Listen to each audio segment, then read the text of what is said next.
안녕하세요. 40대 초반에 홀로서기에 성공한 평범한 여성입니다. 팔이 안으로 굽는다는 말 알고 계신가요? 보통 자기 가족을 두둔할 때 쓰는 말인데요. 오늘 그 때문에 패가망신한 시댁에 대한 사연을 여러분에게 들려드릴까 해요. 저는 아주 평범한 회사원이었고 남편도 괜찮은 회사를 다니던 맞벌이 부부였어요. 시댁에는 시부모와 시누이가 있었죠. 시누이는 늦둥이로 남편보다 10살가량 어렸어요. 그래서 시부와 남편은 시누가 해달라는 모든 걸 다 해줬죠. 연애할 때는 저보다 동생을 더 챙기는 듯한 모습에 여러 번 싸우기도 했어요. 그래도 시누를 아끼는 남편과 시부를 보며 좋은 감정을 가지려고 노력했어요. 그런데 사람 마음이 그렇게 되지 않더라고요. 알고 보니 시누가 상당히 영악한 아이였거든요. 저희가 결혼할 때만 해도 고등학생이던 신우는 결혼 3년 차에 대학생이 되었어요. 제가 사는 지역에 있는 대학에 입학했다고 하더라고요. 시댁에서 멀어서 자취 이야기가 나오고 있었어요. 극성스럽게도 남편과 시부는 신우가 혼자 살도록 놔두지를 못했어요. 여보, 동생 우리 집에서 대학 다니면 안 될까? 계속 있는 건 아니고 주말에는 본가에 보낼 거야. 다만 혼자 두려니까 요즘 너무 위험한 것 같아서. 어떻게 생각해? 당신만 허락하면 그렇게 하고 싶은데. 당시에 대학가 근처에 강력 범죄 사건이 많았거든요. 그래서 뚝 잘라 싫다고 말할 수는 없었어요. 그리고 어차피 결혼했으니 신우와 좀 더 잘 지내보자는 생각으로 알겠다고 말했죠. 아가씨, 우리 집에서 살더라도 내가 다 케어는 못 해줘. 그래도 괜찮으면 오라고 해. 아침 저녁 밥 차려주는 것 정도는 할 수 있고 빨래야 세탁기가 돌리니까 괜찮은데 다른 자잘한 부분은 신경 쓸 수 없을 것 같거든. 그래? 그거면 됐지. 밥 먹이고 빨래만 해주면 돼. 나머지는 동생도 이제 성인이니까 알아서 할 거야. 고마워 여보. 그럼 동생한테 그렇게 이야기한다. 우리 집이 안전하고 대학과 가깝기도 했고 그때는 아직 아이도 없어서 신우를 돌봐주기로 했죠. 평일에는 우리 집에서 주말엔 시댁에서 지낸다는 조건으로 함께하기로 했어요. 그렇게 남편, 저, 신우 이렇게 셋의 생활이 시작됐어요. 그런데 낙관적으로 생각했던 처음과 달리 점점 불미스러운 일이 벌어지지 뭐예요. 매달 경조사비 명목으로 50만 원씩 뽑아서 안방 화장대 안쪽에 넣어놨었거든요. 그런데 신우가 온 지 2달쯤 지났을 때부터 그 돈이 조금씩 주는 거예요. 처음에는 남편이 가져갔겠지 편하게 생각했어요. 그런데 남편은 가져가면 항상 그 다음날 바로 채워놓거든요. 그리고 돈을 가져가면 가져간다고 이야기를 꼭 해요. 돈이 계속 채워지지 않는 걸 보고 이거 뭔가 문제가 있구나 하는 생각이 들었죠. 꼭 돈만이 문제가 아니었어요. 명품 가방을 딱 하나 가지고 있었는데 특별한 날에만 사용하는 거였거든요. 당연하게도 굉장히 아껴서 들곤 했죠. 근데 친구 결혼식에 가려고 꺼냈더니 스크래치가 나고 오물이 묻어있는 거예요. 그렇게 썼을 리가 없어서 이상하다 싶었는데 웬걸 다음에 쓰려고 봤을 때 더 스크래치가 많아진 거 있죠? 그때 직감했죠. 지금 이 가방을 누가 나 몰래 쓰고 있구나 하고요. 여자 가방을 저 외에 쓸 사람이 이 집에 누가 있겠어요. 그래서 나를 잡고 신우와 남편이 있는 곳에서 말하기로 했어요. 아무래도 신우를 콕 집어서 경고하기는 좀 그래서 남편이 눈치채고 대신 말해주도록 빙빙 말을 돌렸죠. 여보, 화장대에 있는 돈 가져다 썼으면 나중에 꼭 채워 넣어줘. 요즘에 계속 돈이 비더라. 거의 2, 30만 원씩 비던데? 당신 요즘 무슨 문제 있는 건 아니지? 돈이 빈다고? 내가 가져간 거 아닌데? 나는 가져가면 그 다음날에 바로 채워놓잖아. 당신이 착각한 거 아니야? 내가 돈 갖다 놓는데 착각할 일이 없지. 지금 5달째 2, 30만 원씩 계속 비었어. 그러면서 슬쩍 신우를 봤는데 아무 말 못하고 은근슬쩍 자리를 뜨려고 하더군요. 이 와중에 남편 놈은 그게 신우 짓이라는 것을 아예 생각도 못하고 있었고요. 미련하게 왜 생각을 못하는 걸까요? 이 집에는 셋뿐이고 신우 들어오기 전에는 돈이 없어진 적도 없었는데 아니면 그만큼 신우를 믿는 걸까요? 몰래 자리를 뜨려는 신우에게 말했죠. 그리고 아가씨도 오빠한테 가방 하나 사달라고 하세요. 몰래 제 가방 가져가서 쓰지 말고요. 그 말에 신우가 딱 잡아떼더군요. 아니에요. 제가 왜 언니 가방을 가져가요? 증거 있어요? 증거는 차고 넘쳤지만 일단 이야기는 안 했어요. 그것까지 다 말하면 이 관계가 아예 끝날 것 같아서요. 대신 신우에게 말했죠.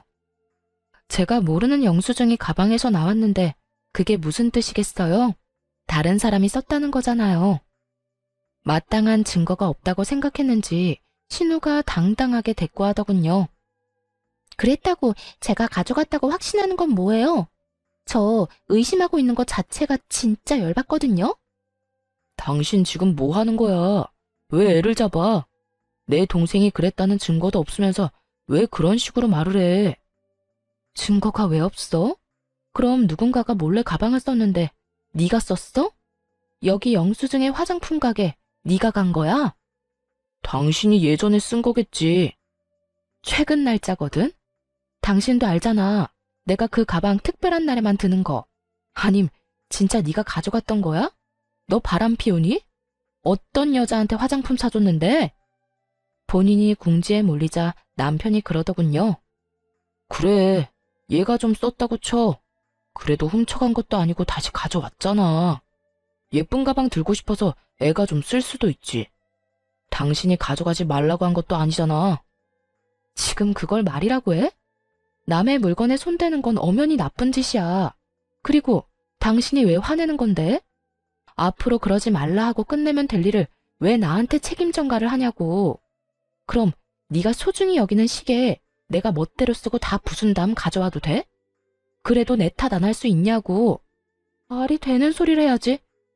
이번 일로 절실하게 느꼈어. 더는 아가씨 우리 집에서 지내게 못하겠어. 그러니까 아버님한테 근처에 자취방 하나 잡아달라고 말해. 너 진짜 이기적이다. 차갑고 정도 없어. 어떻게 내 동생을 내보내라는 말을 해? 이 집이 네 집이야? 반은 내 거잖아. 그래. 그리고 나머지 반은 내 거지. 난 문제 일으키는 사람이랑 같이 못 살아. 그러니까 당신이 알아서 해결해. 내가 왜? 내쫓고 싶으면 네가 말해. 남한테 시키지 말고. 이렇게 이야기하면 시댁 가서 이야기 못할 거라고 착각이라도 한 모양이더군요. 그래서 주말에 당장 시댁으로 내려가 시부에게 말했어요. 아버님, 이번에 오셔서 아가씨 자취방 찾아보셔야 할 것 같아요. 저희는 더 이상 아가씨 데리고 있기가 힘들어서요. 갑자기 그게 무슨 말이야? 너희가 봐주기로 했잖아. 밥하고 빨래만 너희 거 하면서 같이 해주면 되는데 그게 뭐가 그렇게 힘들어? 그건 안 힘들어요. 다른 부분이 문제라서 그렇죠. 뭐가 문제인데 그래? 이런 말 드리기 좀 그렇지만 아가씨가 저희 집 물건을 좀 함부로 써요. 제 물건 함부로 가져다 쓰는 건 그렇다 칠게요. 더 큰 문제는 매달 저희가 경조사 비용으로 빼놓은 돈까지 가져간다는 거예요. 아빠, 나는 그런 적 없어. 새언니가 아무 증거도 없으면서 나 모함하는 거야. 네가 돈 다른 데다 두고 착각한 거 아니냐? 얘가 왜 도둑질을 해? 아버지, 이 사람 말 듣지 마세요. 저번부터 동생이 잘못했다고 누명 씌우고 난리예요. 증거도 없으면서. 증거가 왜 없어? 시댁 가족들 다 모인 자리에서 바로 홈캠에 찍힌 영상을 보여줬어요. 거기엔 신우가 제 가방을 들고 나가는 장면, 안방에서 나오면서 돈을 지갑에 갈무리하는 장면까지 싹 다 찍혀 있었어요. 그걸 보자 신우를 도둑으로 몰고 간다며 탓하던 사람들 모두 입을 다물었죠. 그리고 신우는 똥 씹은 표정을 하고 있더군요. 너 당장 그 집에서 나와라. 아빠, 나 잘못한 거 없어. 그거 쓰면 안 되는 건지 몰랐던 거라고. 그리고 돈 가져간 건 용돈이 좀 적어서 그런 거지. 그래서 다음 달부터 알바하려고 생각했어. 진짜야. 시끄러워. 지금 동영상에 네 행동이 다 나왔는데 변명은 무슨 변명이야. 아무 말 하지 말고 오늘 가서 짐 다 챙겨 나와. 시부가 단호하게 신우에게 말했어요. 그렇게 저희 셋은 다시 집으로 향했죠. 그런데 집으로 가는 내내 남편이 구시렁대는 거예요. 당신 진짜 어이없다. 어떻게 애를 상대로 이렇게까지 할 수가 있어? 애가 불쌍하지도 않아? 어떻게 부모님 보는 앞에서 무안을 주고 궁지에 몰아넣을 수가 있냐고. 남편이 편들자 뒤에서 신우가 눈물을 훌쩍훌쩍 짜더군요. 참, 눈물을 흘려야 하는 사람이 누군데. 매달 30만 원씩 돈 비어도 5달을 참아주고 아끼는 가방에 흠집이 나도 눈 감아줬더니 말하는 꼴 보세요. 왜 남편한테 저런 이야기를 듣고 있어야 하는지 정말 이해가 안 갔죠. 당신은 내가 잘못했다고 생각하는 거야? 그래서 내가 셋이서 해결 보려고 했잖아. 그런데 시댁에 이야기하라며? 당신이 그래놓고 왜 화가 났는데? 또 다 내 잘못인 거야? 말해봐. 돈 빈 거 채워넣은 것도 나고 아끼던 가방 하나 잃게 생긴 것도 나야.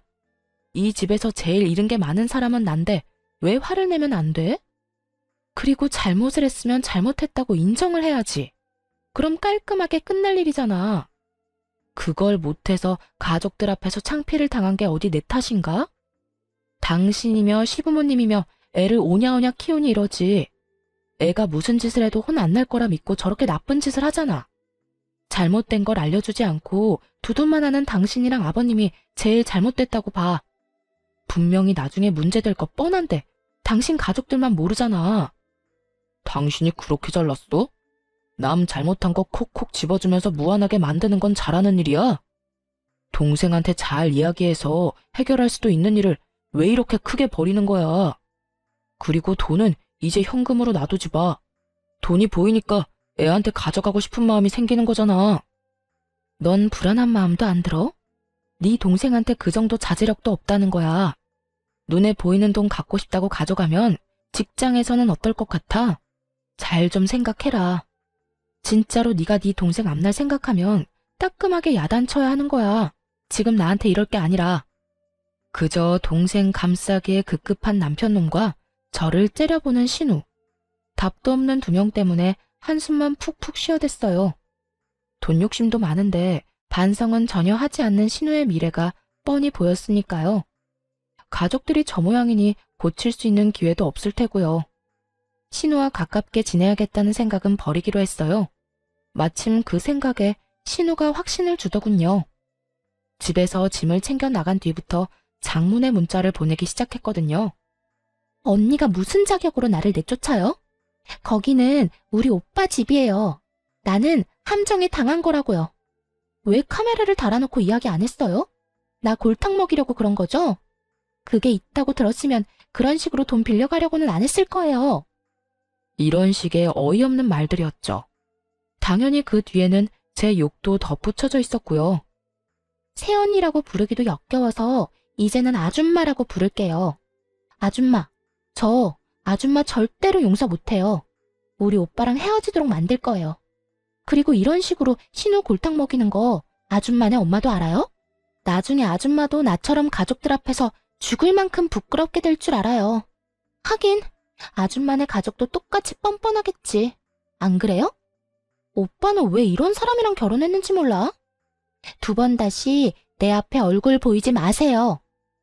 하나부터 10까지 일방적인 비방만 가득한 문자였습니다. 그리고 자기가 잘못했다는 말은 하나도 없더군요. 답장은 단 한 번도 보낸 적 없어요. 처음에는 허공에 대고 쇼하는 것 같았는지 더 심한 욕설을 보냈는데 다 무시했더니 그 뒤로는 보내지 않더군요. 대신 그 문자와 전화 내용을 고스란히 저장해뒀어요. 언젠가는 쓰일 거라는 생각이 들었거든요. 그렇게 신우와는 사이가 멀어졌어요. 동시에 시부모와도 서먹해졌죠. 그분들은 어른인 제가 신우를 감싸주지 못했다며 탓하고 싶었던 모양이에요. 신우가 잘못했다는 걸 뻔히 알면서도 말이에요. 하지만 실제로 피해를 입은 건 이쪽이니까 뭐라 말은 못하더군요. 쪼잔하게 행동과 표정으로 탐탁치 않아 한다는 걸 보여줄 뿐이었죠. 그리고 신우는 대학 2학년 때 중퇴를 했어요. 본인 말로는 취직이 됐다며 서울로 향했는데 딱히 큰 기대는 하지 않았어요. 잘 다니던 대학을 그만두면서까지 갈 직장이 대체 어디라고요? 남편과 시부만이 좋은 곳에 갔을 거라며 좋아하더군요. 그런데 신우가 직장에 취직한 후 180도로 달라진 모습으로 연락을 해오더군요. 한껏 나를 세우며 얼굴 보이지 말라던 건 까맣게 잊고 말이죠. 언니, 잘 지내요?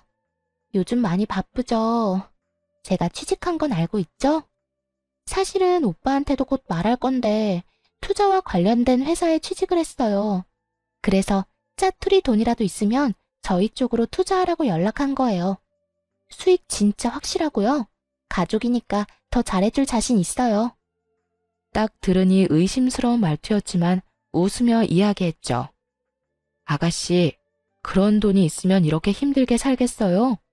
남편도 얼마 전까지 실직 상태였던 건 알죠? 6개월 동안 저 혼자 벌어서 생활하느라 돈이라고는 눈 씻고 봐도 없어요. 그때 빌린 돈 갚느라 힘들고요. 만약 돈이 생기면 직접 아가씨한테 연락할게요. 그렇게 돌려서 거절했어요. 남편이 중간에 갑작스럽게 퇴사를 하고 나오는 바람에 실제로 돈도 없었고요. 그러고도 결국 돈이 모자라 그 뒤치다꺼리를 얼마나 했는데요. 어느 정도였냐면 친정 부모님에게까지 돈을 빌렸었거든요. 결혼할 때 아파트 비용으로 1억 정도 마련해 주시느라 많이 애쓰셨는데 그런 상태에서 2천만 원을 더 빌려서 써서 미안한 마음뿐이었어요. 그래서 최대한 빨리 돌려드릴 생각으로 약 1년간 돈을 모으고 있었죠. 그렇게 신우와의 통화를 끊고 남편에게 말했어요. 당신 혹시라도 아가씨가 투자하라고 하면 절대 하지 마. 알았지? 우리 지금 돈 갚는 것만으로도 버거워. 나중에 당신 돈 더 벌고 나서 목돈 좀 생기면 해주든지. 아무튼 지금은 절대로 먼저 나서서 할 생각 하지 마. 알았어. 내가 애야. 알아서 다 잘할 거니까 걱정 마. 남편은 호기롭게 대답했지만 왠지 모르게 걱정이 되기 시작했어요. 그래도 돈으로 사고 친 적은 없었으니 마음 편히 있었죠. 그런데 며칠 후 시부가 잠깐 시댁에 오라고 하더군요.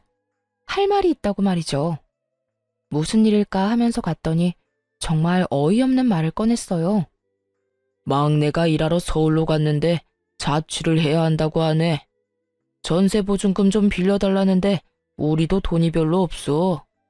너희가 돈 좀 보태주면 안 되겠니? 그냥 달라는 건 아니고 빌려달라는 거야. 두 사람을 데려다 놓고 말하고 있었지만 실상은 저한테 하는 말이었어요.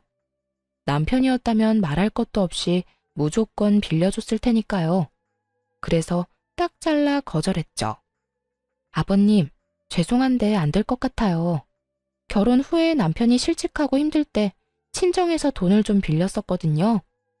원래 쓸 곳이 있는 돈이어서 저희가 빨리 돌려드려야 해요. 아니, 꼴랑 6개월 쉬었는데 무슨 돈을 빌려? 너희 돈 모아둔 거 하나도 없었어? 결혼할 때 남편이 대출을 많이 끼는 바람에 대출금이 워낙 많아서요. 사실 제가 버는 것만으로는 생활비도 감당이 안 됐거든요. 게다가 실업급여도 받을 수 없었다고 했고요. 그래서 돈이 하나도 없는 거야? 너희 진짜 이렇게 살아서 어쩌려고 그러냐? 미래 좀 생각하면서 살아야지. 그러게 말이에요. 이런 변수가 있으면 돈 모으기가 어렵잖아요. 그냥 좀 참고 일하든 아니면 다른 직장 알아보고 나오든 해야 했는데 자기 마음에 안 든다고 남편이 무턱대고 나와버렸으니 어쩌겠어요. 게다가 오랫동안 일한 것도 아니고요. 남편은 결혼할 때 퇴사를 하고 그 퇴직금을 결혼 비용으로 사용했었어요. 그 다음 회사에서 3년을 일하다가 자기랑 안 맞는다고 때려치우고 나온 거예요. 그러니 실업급여도 못 받고 퇴직금은 얼마 되지도 않았죠. 그렇게 나와서 6개월간 취직은 못했지 돈은 매달 빠져나가지 혼자 돈을 벌어야 했던 저까지 힘든 상황이었죠. 자기 아들 잘못이니 시부도 더 말을 못하더라고요. 시댁에서 나오면서 남편에게 말했어요. 통장에 모아둔 돈 있지? 그거 나한테 줘. 다음 달 월급이랑 보너스 나오면 2천만 원 만들어서 엄마한테 보내주게. 그 돈 꼭 지금 줘야 해? 어머님이 우리한테 지원해 주신 걸 수도 있잖아. 전화해서 한번 여쭤봐. 그냥 주신 거 아니었냐고. 갑자기 그게 무슨 소리야? 너 설마 그 돈 썼어? 아니, 그게 동생 빌려줬어. 미쳤어? 그 돈을 왜 네가 맘대로 빌려줘? 그럼 어떡해, 동생이 급하다는데. 나라고 그냥 아무 생각 없이 줬겠어? 솔직히 당신도 그냥 말만 그렇게 한 거잖아. 무조건 친정에 갚도록 만들려고. 원래 이런 돈은 그냥 고맙습니다 하고 받아서 쓰는 거야. 그거 우리 부모님 전세 재계약할 때 쓸 자금이거든? 미친놈아. 네가 뭔데 우리 부모님 돈을 멋대로 쓰고 난리야. 이미 빌려줬어. 그건 당신이 알아서 처리해. 그리고 부모 자식끼리 돈 좀 빌려주고 늦게 갚을 수도 있는 거지. 미친놈. 답이 안 나오더라고요. 너무 열받아서 그 다음날 연차 쓰고 집에 와서 뭘 했는 줄 아세요? 남편이 아끼는 물품들 사진 찍어서 중고 어플에 올렸어요. 고가의 시계부터 얼마 전에 직접 구매한 스타일러까지 싹 다요. 그리고 남편에게 어플 캡처를 보내주며 돈 안 갚으면 이것들 진짜 팔겠다고 했죠. 남편이 기겁하고 전화를 하더군요. 당신 미쳤어? 그걸 왜 팔아? 아직 할부도 다 안 끝난 건데. 너는 그럼 내 허락 받고 그 돈 아가씨한테 빌려줬어? 네가 한 짓이랑 똑같은 짓 한 거야. 당장 돈 가져와. 안 그러면 지금 여기 세워져 있는 당신 차도 팔아버릴 테니까. 아니, 동생한테 돈 좀 빌려줄 수도 있지. 다른 데 쓰는 거 아니고 전세 보증금이라잖아. 사람이 왜 이렇게 못났어? 그럼 당신은 우리 엄마 아빠 책임질 거야? 전세 재계약 못해서 길거리에 나앉으면 책임질 거냐고. 이쪽도 생계가 걸린 문제야. 아가씨 도와줄 돈 없으면 대출을 받든가 하지. 왜 친정돈을 건드리는 건데? 내가 책임지면 되잖아. 거짓말인 거 다 알아. 전세 계약금을 누가 2천만 원이나 올려받아? 장인 장모가 그 집에서 얼마나 사셨는데 말이 되는 소리를 해야지. 네가 친정에 돈 갚아주고 싶어서 그러는 거지? 네가 책임진다고? 그래, 그렇게 되면 책임진다고. 그러니까 내 물건들 팔 생각 절대 하지 마. 어쨌든 돈은 절대 못 돌려준다 이 말이지? 대신에 책임진다고. 뻔뻔한 남편의 말에 너무 열받았어요. 책임지겠다? 말은 누가 못해요. 그래서 친정 부모님한테 우리 집으로 들어오시라고 했어요. 전세 재계약 기간이 2달 정도 남긴 했는데 그 전에 돈을 돌려받아야 하잖아요. 부모님이 집으로 오시니 남편놈 얼굴이 가관이더군요. 당장 들어오실 줄은 생각도 못했던 것 같더라고요. 책임진다며. 앞으로 2달 안에 돈 안 주면 이렇게 계속 살 거야. 얼굴 좀 보고 익숙해지라고 부모님 불렀어. 아이고, 이서방. 잘 부탁하네. 빌려간 돈만 돌려주면 우린 다시 돌아갈 거니까 너무 걱정은 말고. 자네가 어련히 다 알아서 잘하겠지. 그렇지 않은가? 친정아버지 말에 남편놈이 열받아서 저를 끌고 밖으로 나가더군요. 당신 미쳤어? 장모님이랑 장인어른을 여기 데려오면 어떡해? 책임진다며. 돈 안 갚는 대신에 책임진 데서 모셨어. 당신 말대로 했는데 뭐가 문제야? 아, 당신 진짜 너무한다. 동생한테 빌려준 게 그렇게 고가웠어? 이해해줄 때도 됐잖아. 난 이해 못하겠으니까 혼자서나 이해하시고요. 돈이나 다시 달라고 해. 허락도 없이 남의 돈으로 선심 쓴 주제에. 돈 넘지 마. 너 이 돈 받아가면 우리 이혼이야. 아무리 그래도 이건 좀 아니지. 나도 여태 많이 참았어. 네가 내 욕하고 우리 집 무시한 거 모를 줄 알았어? 이미 동생한테 이야기 다 들었거든. 그나마 당신이 우리의 엄마라서 여태 참았던 것뿐이야. 맹세코 신우에게 그런 이야기를 한 적 없어요. 솔직히 하고 싶은 말은 너무도 많았지만 참은 거죠. 남편 욕이 제 얼굴에 침 뱉는 것밖에 안 된다는 걸 아니까요. 그래서 친구나 가족한테 말도 못하고 끙끙 앓을 수밖에 없었어요. 게다가 사이가 나빠서 연락도 안 했던 신우한테 그런 이야기를 했다? 신우 연락은 무시하면 무시했지 누가 붙잡고 미주알 고주알 이야기한대요?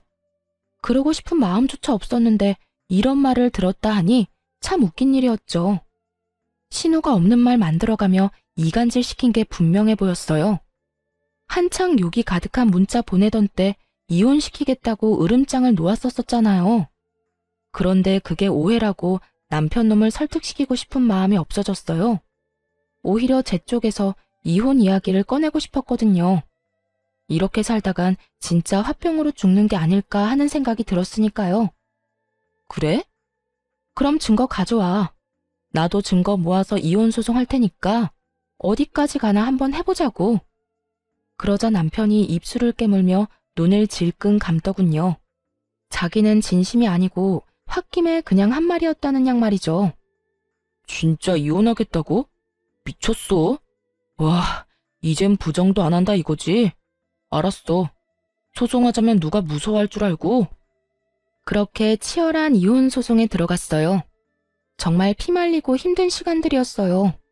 최대한 많은 권리를 가져오려고 얼마나 노력을 했는지. 집 살 때 낸 돈, 친정에서 빌린 돈, 위자료, 양육권의 친권까지 하나도 놓치지 않고 챙기느라 정말 힘들었어요. 그나마 다행이었던 건 그걸 다 챙길 수 있었다는 거였죠. 사실 증거는 차고 넘쳤거든요. 신우가 저를 무시하고 욕한 문자는 수두룩했지만 제가 시댁을 욕하고 무시했다는 문자는 전혀 없었으니까요. 하지도 않은 일에 증거가 있을 수는 없었으니 당연한 결과였죠. 그렇게 남편과는 깨끗하게 이혼했어요. 받아낸 돈과 친정 전세금을 합쳐서 도시 외곽에 전원주택을 사서 들어갔어요. 아이는 부모님과 함께 키우며 제가 버는 돈의 반을 들여 생활했고요. 혼자 벌어서 네 사람이 먹고 살아야 했지만 그럭저럭 살만했어요. 부모님 앞으로 나오는 연금도 있었고 집 대출금도 없었으니까요. 또 부모님이 애를 봐주니 야근을 할 수 있게 돼서 야근 수당도 톡톡히 챙겼죠. 부모님에게는 항상 죄송한 마음이었어요. 대신 그만큼 잘해드리려고 함께 여행도 자주 가고 맛있는 식사도 대접해드렸죠. 오히려 남편과 있을 때보다 더 마음 편하게 살 수 있게 됐어요. 그런데 이혼 후 몇 달이 지난 어느 날 회사 앞에 전신우가 찾아왔더군요. 떡하니 앞에서 기다리는 모습을 보고 당황했어요. 저한테 관심이 없어서 어디에서 일하는지도 모를 줄 알았거든요. 전신우 얼굴 보자마자 전 남편에게 문자를 보냈죠. 우리 회사 앞에 신우 와 있다고 무슨 일로 왔는지 아냐고 말이죠. 솔직히 제 얼굴을 보러 왔다고 생각하지는 않았어요. 지나가는 길에 우연히 마주치기도 싫은 사이니까요. 그런데 눈이 마주치자 전신우가 다가와 인사를 하더군요. 오랜만이에요. 잠깐 이야기할 수 있어요? 그렇게 말하며 회사 근처 카페로 가자고 했어요. 카페 안으로 들어가자 전 남편에게 전화가 오더군요. 왠지 찜찜해 전화를 받아서 대답은 하지 않고 휴대전화를 탁자 위에 올려뒀어요. 그러자 전신우가 먼저 말을 꺼냈어요. 언니, 이혼하니까 어때요? 혼자서 애 키우면서 돈 버니까 힘들죠? 그런 말 하려고 나 불렀니? 그건 아니고 오빠가 제 부탁 들어줘서 이혼한 거 혹시 알고 있어요? 언니도 어지간히 오빠한테 밉보였었나 봐요.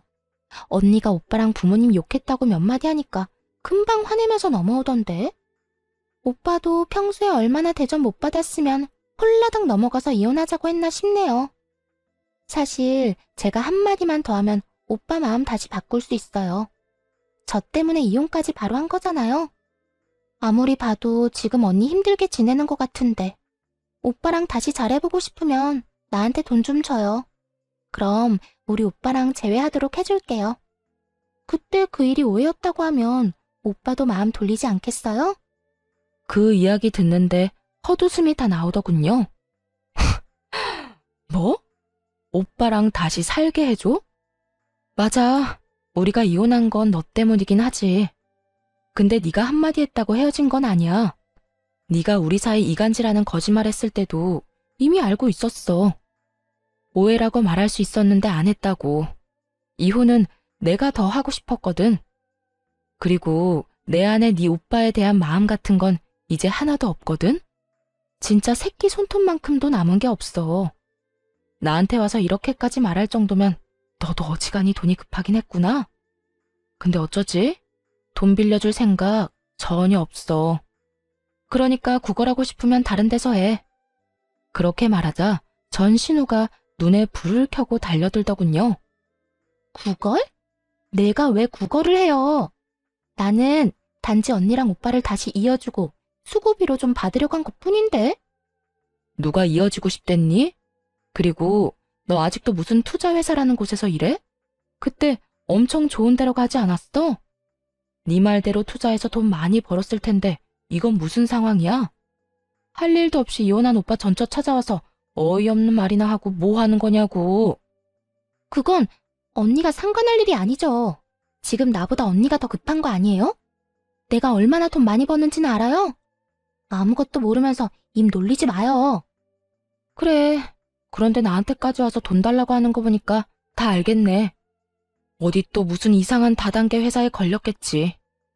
지금 본전도 못 찾고 넣기만 하고 있나 봐. 더 이상 할 말 없지? 그 말을 하며 탁자에 놓여있던 핸드폰에다 말했어요. 당장 네 동생 데리고 가. 말도 안 되는 얘기 늘어놓는 거 당신도 들었을 거 아냐. 그 말을 하자마자 카페 문이 열리면서 전 남편과 전 시부가 들어오더군요. 아까 문자로 장소도 함께 보냈는데 이렇게 일찍 도착한 걸 보면 바로 여기로 향한 모양이었어요. 그런데 두 사람 몰골이 참 상거지가 따로 없더군요. 전 시부와 전 남편을 보더니 전 신우가 황급히 일어나 도망치려고 했어요. 그러자 전 시부가 달려가 전 신우를 붙잡았어요. 야, 너 왜 여기 와서 이러고 있어? 당장 집에 가. 지금 여기서 이럴 때가 아니야. 돈 어떻게 된 거야, 응? 우리가 너한테 투자하라고 준 돈 말이다. 진짜로 너 다단계에 돈 넣었어? 전 시부가 전 신우에게 윽박 지르는 거 처음 봤어요. 표정이 완전 악귀가 따로 없더군요. 그런데 전 신우가 눈 하나 깜빡하지 않고 대들었어요. 그런 거 아니라고 했지. 진짜 투자한 거라고. 그리고 투자했으면 손실이 좀 나더라도 감안해야 하는 거 아니야? 원금보다 더 많이 돌려받을 거라는 보장을 한 적은 없잖아. 어쩌면 많이 받을 수도 있다고 한 거지. 쓰레기 입에서 나온 쓰레기 같은 말에 저도 모르게 풋 하고 웃어버렸어요. 그러자 전 남편이 그러더군요. 미안하다. 얘 찾고 있는 중이었는데 연락해줘서 고마워. 애는 잘 크고 있지? 잘 크고 있어. 아빠라는 단어는 입 밖에도 안 꺼내니까 당신이 걱정할 필요는 없고. 근데 동생은 왜 찾고 있었던 거야? 전 남편은 난감한 듯 한숨을 푹 쉬며 말하더군요. 그게 돈을 좀 많이 빌려줬는데 그 뒤로 잠수를 탔거든. 그 바람에 아버지가 많이 고생하셨어. 그래서 당신 연락 받자마자 아버지랑 같이 온 거야. 그런데 나 궁금한 게 하나 있는데 당신 동생이 나랑 당신 사이 이간질한 거 알고 있었다며. 그런데도 왜 나랑 이혼한 거야? 그걸 몰라서 물어? 동생 자취해야 한다고 우리 집에 줘야 할 돈을 멋대로 동생한테 줘버렸잖아. 당신이 나 몰래 돈 빼돌려서 쓸 사람이 아닌데 말이야. 당신 가족 모두 당신 동생한테 간이며 쓸개며 다 빼줄 것처럼 구는데 딱 봐도 조만간 집 망하겠구나 싶었지. 게다가 신우가 우리 집에서 벌인 일도 있었고. 나는 신우를 못 믿었고 당신은 신우를 너무 믿었던 거야. 그 거리를 도저히 메울 수가 없겠더라고. 게다가 신우가 돈 좀 빌려달라고 투자하라고 말할 때부터 불안했어. 사이가 안 좋은 나한테도 그러니까 욕심이 많구나 하는 생각도 들었고. 당신이 그게 오해였다고 한마디라도 말했으면 난 이혼 안 했을 거야. 전 남편이 한껏 억울한 듯 소리를 지르며 말하더군요. 그의 힘껏 고개를 저으며 말해줬죠. 아니, 넌 분명히 내 말 못 믿고 동생 말 믿었을걸? 먼저 마음을 닫은 쪽은 너야. 그래서 나도 이혼 이야기 나왔을 때 굳이 오해를 정정 안 한 거고. 네가 나를 못 믿는데 왜 내가 그런 이야기를 해줘야 해? 그럴 필요 못 느꼈어. 그걸로 답이 됐어? 돈을 얼마나 뜯겼는지는 모르겠지만 왜 내 탓을 하는지 모르겠어. 그리고 처음에 이야기했지. 당신 동생이 뭐라고 하든 투자 같은 거 하지 말라고 신신당부를 했잖아. 그때 뭘 했어? 알아서 한다고 그랬어, 안 그랬어? 그래서 이 꼴이 난 거야? 대체 얼마나 뜯어갔길래 두 남자가 여자애 하나 붙잡으려고 뛰어왔을까 싶네. 그래, 내 탓이지. 당신 말 믿고 동생 멀리 했으면 이런 일 없었을 텐데. 나 사실 당신이랑 이혼하고 나서 집 판 돈 동생한테 다 투자했어. 아버지도 있는 돈 없는 돈 다 끌어서 투자하고. 처음에는 이자람에 얼마씩 주더니 3달 뒤에 연락 뚝 끊고 사라지잖아. 우리가 얼마나 놀랐는지 알아? 나중에 알았어. 동생이 다단계에 빠져서 거기 돈 다 집어넣고 있던 거. 게다가 한두 명이 당한 것도 아니야. 동생 지인들도 다 넣었는지 매일같이 우리 집 앞에 와서 난리야. 돈 내놓으라고. 뭐 돈이 있어야 주지. 우리도 동생한테 다 뜯겼는데. 들어보니 참 딱한 사정이긴 하더라고요. 전신우는 아직도 그게 다단계가 아니라고 오히려 통장에 더 넣어야 한다며 돈을 모으고 있는 상황이라고 하더군요. 통장이 있다는 것도 그 다단계 회사의 주장일 뿐이래요. 수익도 마찬가지로 거기서 주장하는 것일 뿐이랍니다. 어차피 출금이 불가능한 돈이라서 자기 손에는 한 푼도 안 남는다는데 그걸 알고도 모른 척 하는 건지 진짜 모르는 건지 모르겠어요. 집을 풍비박산 내놓고도 정신을 못 차린 것 같았죠. 그렇게 전 시부와 전 남편은 돈만 넣고 있다가 전 신우가 사라지니 깜짝 놀랐겠죠. 혹시라도 돈 떼먹고 도망갈까봐 급히 신우를 찾아다녔던 거라고 하더군요. 뭐 세간살이 팔아서 다단계에 돈 집어넣었다고 하면 이미 볼장 다 본 거죠. 전 남편이 그러더군요. 당신은 다 알면서 혼자만 빠져나간 거였어. 한마디라도 해줬으면. 해줬더라도 그게 네 귀에 들어갔겠어? 내 욕만 한 바가지 했겠지. 내가 그랬지? 동생이 나쁜 길로 가는 것 같으면 따끔하게 혼내야 한다고. 그래야 그런 짓 2번 다시는 못한다고. 그런데 오냐오냐만 하고 있으니 이 난리가 나지. 가족, 지인들 돈 빌려서 다단계에 투자하는 게 나쁜 건지 좋은 건지도 모르고. 너랑 네 부모님이 애를 이렇게 만든 거니 남 탓하지 마. 어차피 그때 넌 절대 내 말 안 들었을 거야. 나도 그걸 아니까 이혼한 거고. 결혼도 이혼도 타이밍이야. 지금 와서 후회해봤자 아무짝에도 쓸모없거든? 참 웃기지도 않더라고요. 왜 남 탓을 하는지? 본인이 눈, 귀 다 막아놓고 이제 와서 왜 너만 빠져나갔냐? 라고 하냔 말이에요. 저도 편하게 빠져나간 건 아니잖아요. 실컷 시댁에서 욕먹고 가진 거라도 지키려고 악착같이 애쓰면서 벗어났는데 엄청 편하게 살다가 이기적으로 혼자서만 빠져나간 것처럼 말하다뇨. 하여튼 가해자들은 절대로 모르는 법이에요. 자기들이 얼마나 잔인했는지, 얼마나 맹목적으로 사람을 괴롭혔는지 말이죠. 그때 전 신우와 전 시부 쪽에서도 엄청 큰 소리가 들려왔습니다. 이거사, 내가 너를 어떻게 키웠는데 이렇게 배신을 해? 그 돈이 어떤 돈인지 알아? 이 아버지가 평생을 바쳐서 모은 돈이야.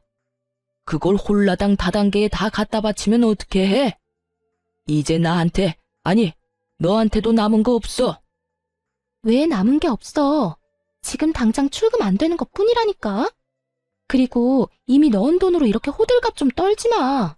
돈 나오면 준다니까. 그 돈이 언제 나올 줄 알고. 그리고 네가 또 돈을 넣으려니 하는 말 아니냐? 이제 그만해라. 이제라도 다 포기하고 네 인생 살아. 한 달 일하고 월급 받으면서 평범하게 돈 벌어. 너 이런 식으로 하다간 진짜 끝장이야. 그렇게 벌어서 언제 돈을 모아. 힘들게 일해서 푼돈 버는 거 난 못해. 아빠나 오빠나 그렇게 하든지.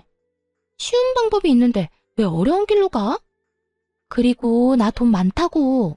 내 계좌에 얼마나 많이 들었는지 보여줄까? 전 신우는 절대로 그게 다단계가 아니라고 생각하는 것 같더라고요. 하긴 다단계에 빠진 사람이 쉽게 인정하지는 않겠죠. 사이트 터지고 피해자들이 여기저기 나타나면 그제야 당했다는 걸 알 테니까요. 그 전에는 아무리 주변 사람들이 이야기해줘도 안 믿는데요. 그저 돈 잘 버는 자기를 시기해서 하는 말이라고만 생각한다고 하더라고요. 그렇지만 전신우는 피해자인 동시에 가해자잖아요. 그러니 주변에서 아무리 말해도 듣지 않는 거겠죠. 죽었다 깨어나도 자기가 잘못했다는 걸 인정하고 싶지 않을 테니까요. 그렇게 돈이 많으면서 왜 사람들 만나서 돈을 빌려 이거 사? 그거 다단계야. 돈 절대 못 받는 거. 대학까지 가서 공부한 애가 왜 그걸 몰라? 중졸인 네 아빠도 아는 사실을. 너 지금 여기 와서 이럴 상황 아니야. 우리 집에 빚쟁이들이 얼마나 많이 찾아왔는지 알아? 지금 우리더러 돈 내놓으라고 네 가족이니까 책임지라고 아우성이야. 그건 어떻게 할 거야? 아, 몰라. 아빠랑 오빠가 어떻게든 해결해. 이제까지 문제 일으켜도 알아서 다 해결해줬잖아. 이번에도 그렇게 하면 되지. 뭐가 그렇게 큰일인데? 하던 대로 하라고 하던 대로. 그리고 나도 여기 온 거 그 사람들한테 돈 돌려주려고 그런 거야. 언니한테 돈 받아서 메꿔주려고 한 거라고. 근데 오빠는 도대체 뭘 어떻게 했길래 이렇게 정이 뚝 떨어지도록 만든 건데? 언니한테 뭐 여지라도 남겨놨어야 이용을 하든 말든 하지.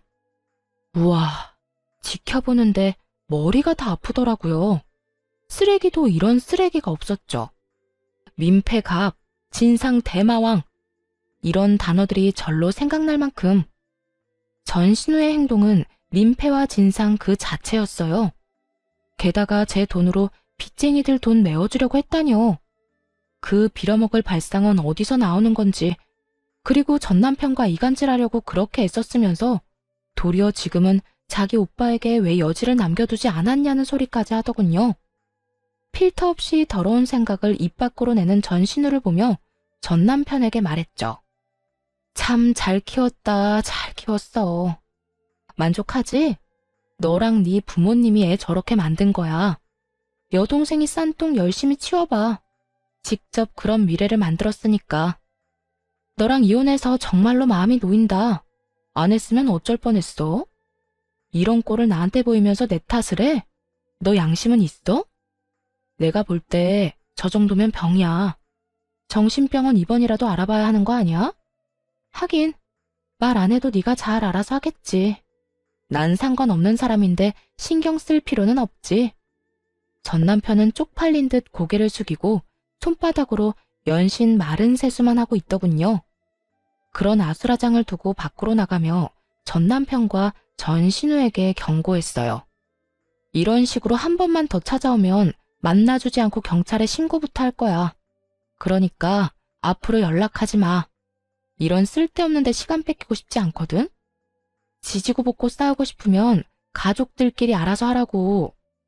그 뒤로 한두 달 뒤에 전 시댁 소식을 대충 듣게 됐어요.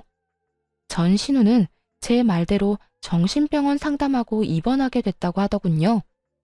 본인도 어떻게 할 수 없다는 걸 잘 알고 있었던 것인지, 아니면 빚 독촉하는 사람들에게 돈 갚을 길이 없으니 도망간 것인지 모르겠지만 스스로 입원을 결정했다고 했어요. 남은 피해자들만 억울하게 된 거죠. 그리고 전 남편과 전 시부는 월세 들어 살면서 힘들게 빚 갚고 있다고 들었어요. 전 신우에게 있는 돈 없는 돈 다 퍼준 결과죠. 전 신우는 가족들 생각 안 하고 영혼까지 끌어다 다단계에 넣었던 거고요. 전 시부모는 자식을 제대로 못 키워서 결국 본인들이 일군 모든 걸 잃게 됐어요.